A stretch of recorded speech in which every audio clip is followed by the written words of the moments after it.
Hey everybody, it's Laurel with Building Momentum, one of the engineers at our company, and we are actually at Camp Pendleton today because we're doing something really new and exciting this time around for our Innovation Boot Camp. We were recently asked by the Commandant of the U.S. Marine Corps to help them develop a DIY field phone for their troops. So field phones were the devices that they were running in World War II between different foxholes so that people could have hard-line communications between different positions even if they couldn't physically reach them. And so, nowadays, it's as simple as a couple of components that you can buy off the shelf at Radio Shack or Target or wherever, and a good old-fashioned landline. And so we're actually going to show you how to make one yourself in case you want to have a really cool tree house, or you find yourself in a situation where you need your own hard lines of communication. First things first, is battery pack. We are using a 6-volt battery pack. It's 6 volts because it's 4 AA batteries in series. If you're trying to run it really far and it sounds super weak, you might want to make sure that you're using the right amount of voltage. An RJ11 connector. Proto board, potentiometer, in series with an LED and a resistor. This time around, I'm using my red LED. With these LEDs, when they're in the circuit, they're actually being powered by each other's battery pack. So, blue's LED is actually being powered by black and vice versa. So this is just pretty standard. We call these a power rail. And positive usually means your positive side of the wire or the red wire. Negative is ground or your negative wire. I like to get started with my components first, so I'm going to get started with the RJ11 connector.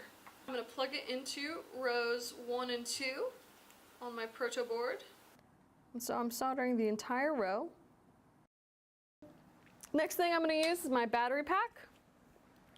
And so you notice that one wire is red and one wire is black. That's because this is a DC power supply, which means red is positive and black is negative. On my proto board, it also has a nice little positive and minus sign on the power rail at the top. And so I'm going to go red to positive, black to negative.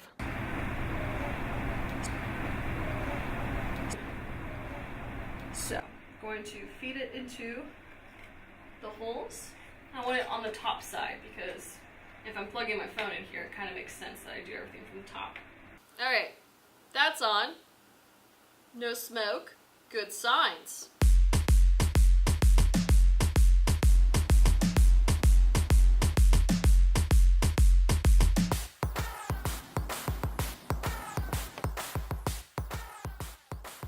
And this end, we're going to test with one of these ones. Because that would be helpful. And so we're going to go, I think I have these correctly done where I want to go red to black. Just going to wrap that around that one. Twist it down real good.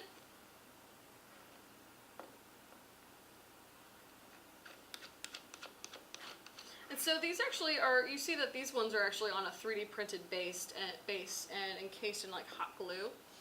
The thought was behind these ones was that they would fit in a MRE hot drink bag. Just because when you're out in the field, you got what you got, you know? And so there's no shame in repurposing things, especially if you weren't using it before. In order for these to work, you do have to have the phones plugged into them because they are a way to close the link, the loop, the circuit. So to plug them into both of these.